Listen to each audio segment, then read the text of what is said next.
নমস্কার, আমি Shubhankar. Nucleus chemistry guide institute YouTube চ্যানেলে আপনাদেরকে আরো একবার স্বাগত। আজকে আমরা আরো একটি গুরুত্বপূর্ণ সাক্ষাৎকার নিয়ে উপস্থিত হয়েছি। আমাদের মধ্যে উপস্থিত আছে অত্যন্ত কৃতি ছাত্র, এই মেদিনীপুরের গর্ব, আমাদের নিউক্লিয়াসের গর্ব, আকাশ আদব। ভারতবর্ষের স্বাধীনতা আন্দোলনের ইতিহাস এবং মেদিনীপুরের স্বাধীনতা আন্দোলনের ইতিহাস বললে যে স্কুলের কথা আমাদের সকলের মাথায় প্রথমে আসে, যে স্কুলের প্রতিটা ইটে স্বাধীনতার কথা লেখা আছে, সেই স্কুল কলেজিয়েট স্কুল। কলেজিয়েট স্কুলের ছাত্র আকাশ অত্যন্ত কৃতি ছাত্র। এবারে নিটে সফলতার সাথে সে তার জীবনের যে লক্ষ্য ডাক্তারি, তার প্রথম ধাপে উত্তীর্ণ হয়েছে। সর্বভারতীয় ক্ষেত্রে 4468 র্যাঙ্ক করেছে। শুধুমাত্র নিট নয়, জেই মেন 98.73% WBJEতে অসাধারণ রেজাল্ট। আকাশের বাবা স্বরূপব্রত নাবু, তিনি পেশায় একজন প্রাক্তন সেনাকর্মী এবং বর্তমানে শ্রদ্ধেয় শিক্ষক। এবং আকাশের মা সুষমা আদব, সম্মানীয় সুষমা দেবী, একটি নার্সিং কলেজের অধ্যাপিকা। স্বরূপবাবু এবং সুষমা দেবীর কৃতি সন্তান আকাশ আজকে আমাদের মধ্যে উপস্থিত হয়েছে। আকাশ, নিউক্লিয়াসের ইউটিউব চ্যানেলে তোমাকে স্বাগত। নমস্কার। আকাশ, তোমার এই সাফল্যে আমাদের নিউক্লিয়াসের পক্ষ থেকে তোমাকে অনেক অনেক শুভেচ্ছা, ভালোবাসা জানাই। তোমার এই যে সাফল্য, এই সাফল্যে তুমি কাদেরকে অবদান দিতে চাও? প্রথমত আমার বাবা মায়ের সাফল্যের পিছনে অবদান অনস্বীকার্য। কারণ আমার বাবা যতটা বেশি চেষ্টা করেছে আমাকে এই এই র্যাঙ্ক এনে দিতে, আমি যতটা পরিশ্রম করেছি আমার বাবা আর মা ততটাই পরিশ্রম করেছে বলতে। এছাড়াও আমার শিক্ষক যারা আছে তারা প্রত্যেকে আমাকে গাইড করেছে কী কী করতে হবে আর কী কী থেকে দূরে থাকতে হবে এই সময়। সেই কারণে তাদের অবদান অনস্বীকার্য। বেশ, আকাশ আমাদেরকে জানালো যে তার বাবা, তার মা এবং তার শিক্ষকরা তার এই সাফল্যের পেছনে তাদের কতটা অবদান।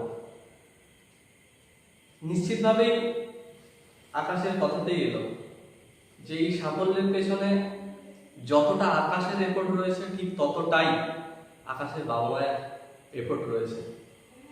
এভাবেই হয়তো সন্তানরা সামনের দিকে এগিয়ে যায়। আকাশ, তুমি আমাদের নিউক্লিয়াসের গর্ব।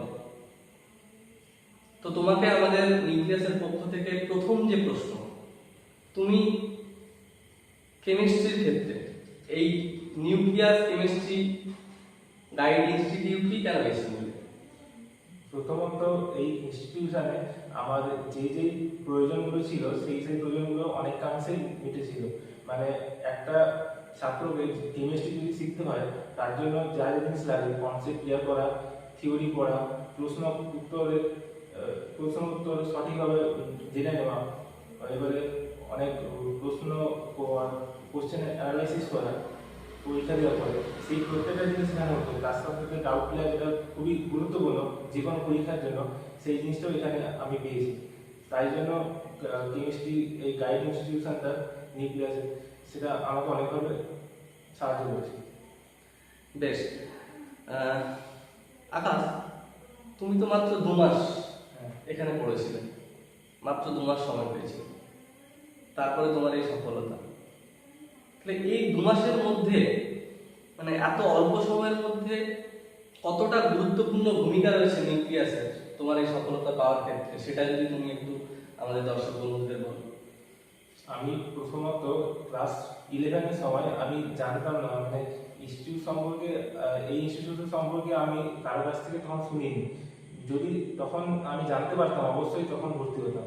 কারণ 2 মাস পড়ার পরে যতটা বেশি আমি সাহায্য পেয়েছি, সেইটা থেকে আমি বলতে পারি যদি আমি সারা বছরই পড়তাম তাহলে এর থেকে আরও ভালো র্যাঙ্ক করতে পারতাম। এই 2 মাসের মধ্যে আমি স্যারের কাছ থেকে যে জিনিসগুলো শিখেছি, যে জিনিসগুলো পরীক্ষার সময় করা উচিত নয় বা যেগুলো পরীক্ষার সময় করতে হবে, সেই প্রত্যেকটা জিনিসই আমাকে কিছুটা অবধি এগিয়ে যেতে সাহায্য করেছে আমার পরীক্ষার ফলাফলের দিকে। বুঝলাম। আচ্ছা, এই সময়কালে যারা পড়াশোনা করছে তারা বিভিন্ন পেশার কথা মাথায় ভাবে। কেউ ডাক্তার হবে, কেউ ইঞ্জিনিয়ার হবে, কেউ বিজনেসম্যান হবে, কেউ শিক্ষক হবে, বিভিন্ন জনের বিভিন্ন ভাবনা থাকে। এই যে তোমার নিট দেওয়া এবং ডাক্তারি পেশাটাকে বেছে নেওয়া, এটার কারণটা কি? প্রথমত আমি যে ছোটবেলা থেকে ডাক্তারি পেশার জন্য মগ্ন ছিলাম সেই রকম কিছু ছিল না। আমি প্রথমত ইঞ্জিনিয়ারিং এর দিকে পড়তে চেষ্টা করেছিলাম, কিন্তু কোনো কারণবশত আমাকে ক্লাস 12 এর দিকে সেইটাকে চেঞ্জ করে ডাক্তারির দিকে আমার পেশাটাকে পরিবর্তন করতে হবে।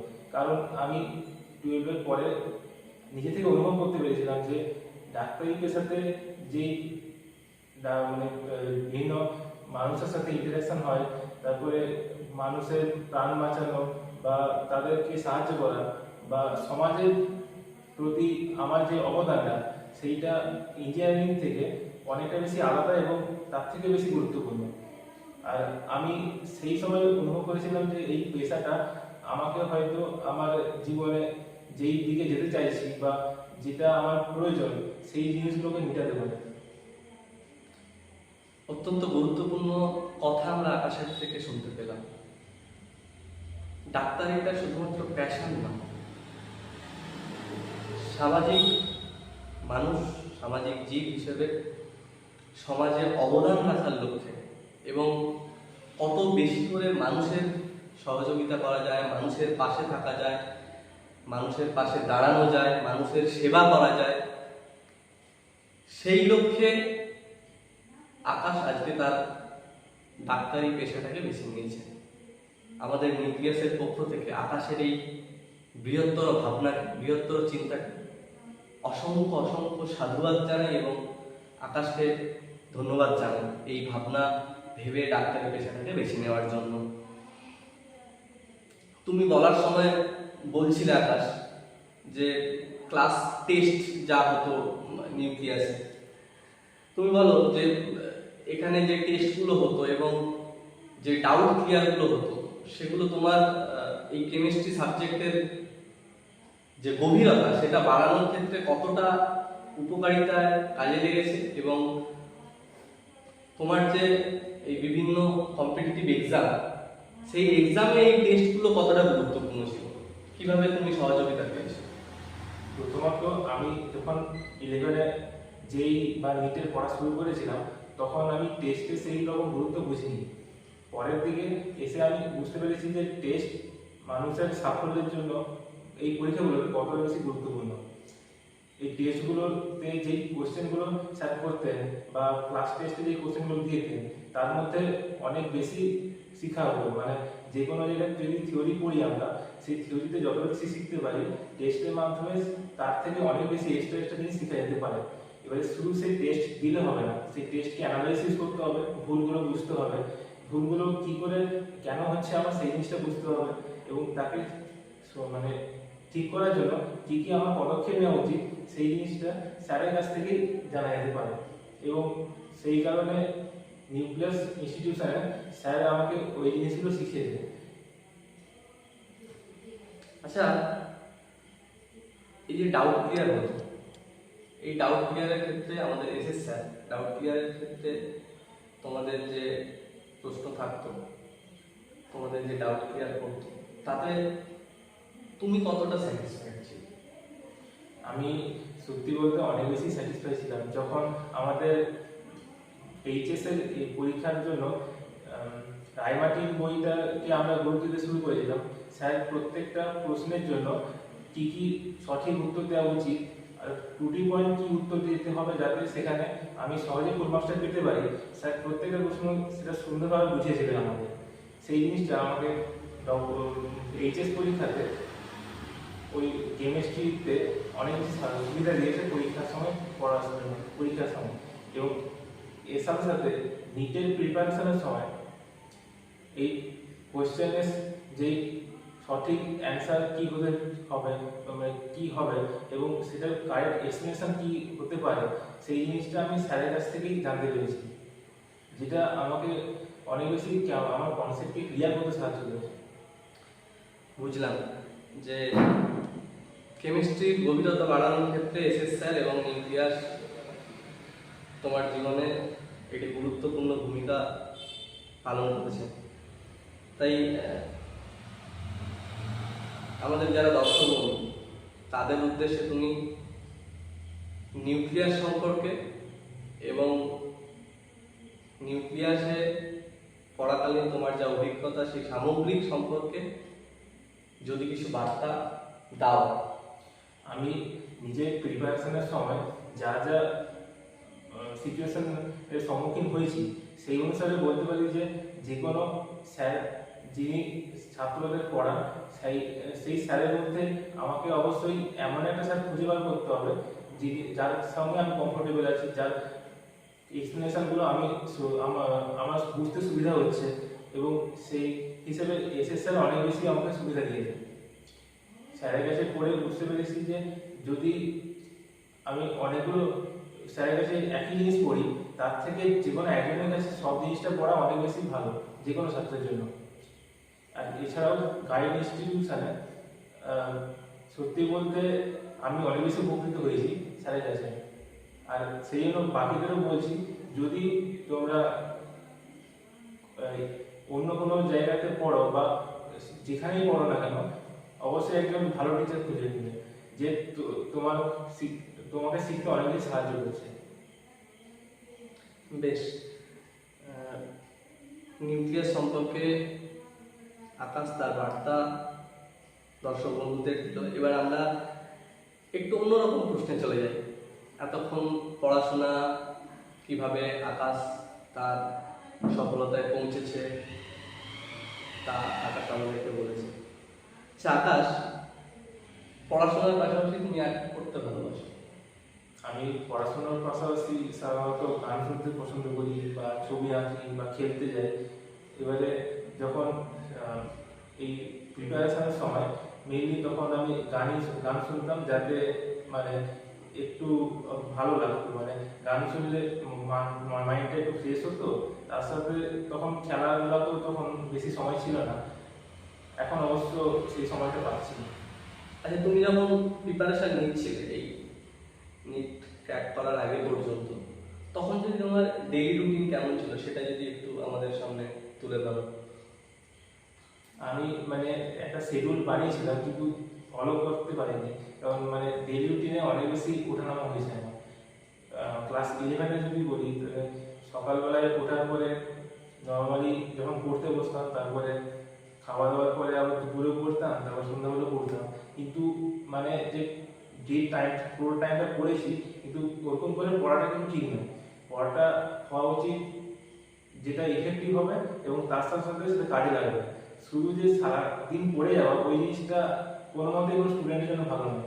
তার মাঝে মাঝে একটু অবশ্যই মাইন্ড ফ্রেশের জন্য কিছু রিলস দেখা হোক, বা খেলা হোক, বা গান শোনা হোক, বা অন্য কিছু যার যেটা ভালো লাগে সেটা অবশ্যই করা উচিত, যাতে তার স্টাডিতেও আরও বেশি মনোযোগ পড়ে। কেউ যদি পুরো সারাদিনটাই পড়ে যায়, তাতে কিন্তু তার কিছু বেশি ডেভেলপমেন্ট হবে এটা আমি মনে করি না, বা আমি যাদেরকে দেখেছি তাদের ক্ষেত্রেও আমি ওটা বলেছি। যেমন পড়াশোনা, তার সাথে খেলাধুলা, গান শোনা, সমস্ত কিছুর মধ্য দিয়ে আমাদের মস্তিষ্ককে স্বচ্ছ রাখতে হবে এবং কনসেন্ট্রেশনকে সঠিকভাবে রেখে আমাদের যা লক্ষ্য, বা একজন ছাত্রের যা লক্ষ্য, বা একজন আগামী প্রজন্মের যা লক্ষ্য, সেই লক্ষ্যে তাকে পৌঁছতে হবে। আকাশ, তুমি তো বললে তুমি গান শুনতে ভালোবাসো। কি ধরনের গান শোনো তুমি, বা কাদের গান? তুমি যদি তোমার পছন্দের একজন গায়ক বা একজন গায়িকার নাম বলো। আমার পছন্দের গায়ক এখন অরিজিৎ সিং, এবং তার সাথে ঈশান মিশ্রা, এই দুজনকে আমার পছন্দ। এবং গায়িকার মধ্যে শ্রেয়া ঘোষাল। আমি গান শুনতে পছন্দ করি মূলত স্যাড সং হয়, বা যেগুলো রোমান্টিক সং হয়। এখনো ইদানিং আমি পুরোনো দিনের গান শুনছি, কিশোর কুমারের গান, যেগুলো খুব পুরোনো, কিন্তু সেই গানগুলো সত্যি মানে এখনকার গানের থেকে অনেক বেশি বেটার। আর সেগুলো একবার শোনার পর বারবার শুনতে ইচ্ছে করে। এবারে এরকম নয় যে আমি অন্য গান শুনি না, আমি সব টাইপেরই গান শুনি, কিন্তু ওই জিনিসগুলো বেশিরভাগ সময় শুনে থাকি। আকাশের কথায় বোঝা যাচ্ছে আকাশ শুধু রোমান্টিক গান শোনে না, আকাশ যথেষ্ট রোমান্টিক। গান তো শোনো, গান শোনার পাশাপাশি আর কি করতে ভালো লাগে? এছাড়াও খেলতে ভালো লাগে। আমি আগে প্রায় সময় ক্রিকেট খেলতে যেতাম, এখন অবশ্য ক্রিকেট ফুটবল সবই খেলছি। আগে লকডাউনের সময় যখন ব্যাডমিন্টন খেলতাম, তারপরে কখনো কখনো চেসও খেলতাম, আর ক্যারামও খেলি। মানে যত টাইপের খেলা হয় প্রায় সবগুলোই খেলতাম, সেরকম কিছু স্পেসিফিক নয়।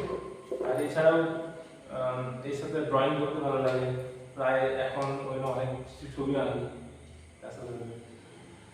আকাশ বললো ড্রয়িং করতে ভালোবাসে। হ্যাঁ, ও ড্রয়িং করতে ভালোবাসে। এই সময়কালে দাঁড়িয়ে যখন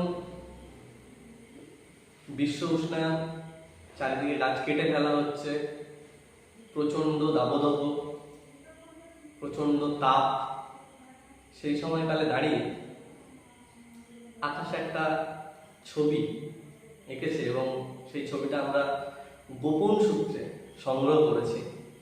সেখানে গাছ রয়েছে, নদী রয়েছে। দর্শক বন্ধুদের আমি দূর থেকে একটু দেখানোর চেষ্টা করব। এই হচ্ছে সেই ছবি। আশা করছি আপনারা সবাই দেখতে পাচ্ছেন ছবিটা। কত সুন্দর একটা ছবি, সবুজ, মন ভালো করা একটা ছবি। আকাশের মন এমনই সবুজ সতেজ থাকুক। আকাশ, তোমার এই ছবি খুবই সুন্দর, এবং সাথে ওই যে বলছিলাম আকাশ কতটা রোমান্টিক, তারও ছোট্ট একটা উদাহরণ আমি দর্শক বন্ধুদের দেখাবো। এই ছবিটাও আমরা গোপন সূত্রে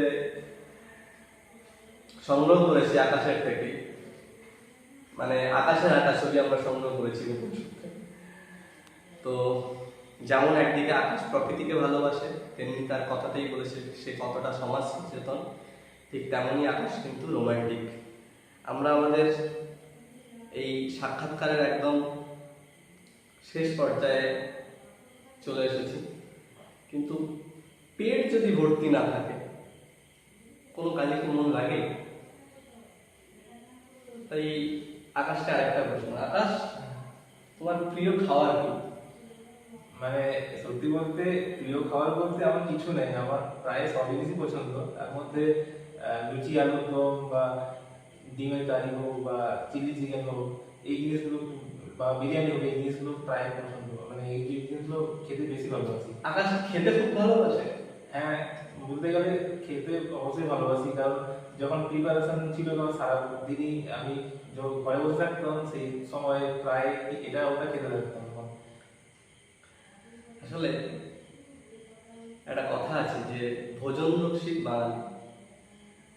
আকাশও তাই। আকাশ নানান রকমের জিনিস খেতে ভালোবাসে। আকাশ বিরিয়ানি খেতে ভালোবাসে যেমন, আবার তেমনি বাড়িতে বানানো লুচি আলুর দম খেতেও ভালোবাসে। এবার আর প্রশ্ন নয়, এবার আমরা আকাশ থেকে একটা পরামর্শ চেয়ে নেব। সেই পরামর্শটা আমাদের যারা আগামী শিক্ষাবর্ষে পরীক্ষা দেবেন, সেই সকল পরীক্ষার্থীদের জন্য আকাশ, তারা তাদের সফলতায় কিভাবে পৌঁছবে, সেই সফলতার পৌঁছানোর বার্তা যদি তুমি একটু দাও। সফলতা শুধু কোনো স্টুডেন্টের নয়, সফলতা হচ্ছে তার পিতা মাতার অবশ্যই, যারা তার স্টুডেন্টের সাফল্যের জন্য অনেক বেশি পরিশ্রম করেছে। যদি কোনো স্টুডেন্ট সাফল্য হয়, তার পিতা মাতাও সেই রকমই খুশি আনন্দ হয়। এবারে সেই স্টুডেন্টের যে প্রিপারেশন করার সময় অবশ্যই তাকে কোনো না কোনো শিক্ষকের পরামর্শ নিতেই হবে। এবারে এরকম নয় যে অনেকগুলো শিক্ষকের কাছে একই জিনিস পড়বো, সেই রকম নয়। একজনের কাছেই পড়বো, কিন্তু একদম তার কাছেই পুরো জিনিসটা ডিগ্রি করতে হবে। এই পড়াকালীন সবসময় অবশ্যই ডিস্ট্রাকশন থেকে সব দূরে থাকতে হবে। আর আর এই পড়াকালীন যে জিনিসগুলো তার স্টাডিকে অনেক বেশি সাহায্য করছে, ইনফ্লুয়েন্স করছে, সেই জিনিসগুলো অবশ্যই তাকে নিজে থেকে জানতে হবে। কোন জায়গাগুলোতে তার ভুল হচ্ছে, সেই জিনিসগুলো কী করে সে ঠিক করতে পারবে, সেটা প্রত্যেকটা স্টুডেন্টের জন্য স্পেসিফিক হবে। তার সলিউশনও তাকে বের করতে হবে। আমার এই টপিকগুলোতে ডাউট হচ্ছে, এবারে সেই টপিকগুলো অবশ্যই শুধু পড়ে এমনি থেকে রাখলে হবে না, সেগুলো কোথাও না কোথাও ক্লিয়ার করতে হবে। সেটা স্যারের কাছে করো বা অন্য কোথাও থেকে করো, সেটা তোমার হবে। কিন্তু শেষ অবধি at the end of the day তোমার রেজাল্টই তোমার সাফল্যের প্রমাণ হবে। তুমি কার কাছে পড়েছো, কতটা খেটেছো, সেগুলো কেউ কখনো দেখবে না। তাই জন্য এমন করে পড়ো যে সেটা হার্ড না হয়, মানে স্টাডিটা হার্ড না করে সেটা স্মার্টার হতে পারে, যাতে তোমার সাফল্যটা অনেক বেশি সহজে হতে পারে। কারণ সারাদিন যে পড়ে যেতে হবে কন্টিনিউয়াসলি, সেই জিনিসটা কখনোই কোনো স্টুডেন্টের জন্য ভালো রেজাল্টের কোনো বিশেষ চাবিকাঠি নয়। তাকে পড়তেও হবে, পড়ার সাথে খেলতেও হবে, তার সাথে সাথে এক্সট্রা কারিকুলাম অ্যাক্টিভিটিও করতে হবে, যাতে তার পড়াশোনাটা বেশি, তার আকর্ষণটা বাড়ে। দুটো কথা, হার্ডওয়ার্ক, স্মার্ট ওয়ার্ক। আকাশ বলছে যে শুধুমাত্র হার্ডওয়ার্ক করলেই হবে না, স্মার্ট ওয়ার্ক করতে হবে। যে ডাউটগুলো থাকবে সেগুলোকে সঠিকভাবে ক্লিয়ার করে নেওয়া এবং চর্চার মধ্য দিয়ে সে তার সাফল্যে পৌঁছে যাবে। আমরা আকাশের থেকে অনেকগুলো গুরুত্বপূর্ণ কথা শুনলাম, অনেক পরামর্শ পেলাম। আকাশকে আমাদের নিউক্লিয়াসের পক্ষ থেকে আরও একবার অসংখ্য ধন্যবাদ এখানে আসার জন্য। শুভেচ্ছা, ভালোবাসা। তোমার আগামী পথ, আগামী জীবন সফলতায় ভরে উঠুক।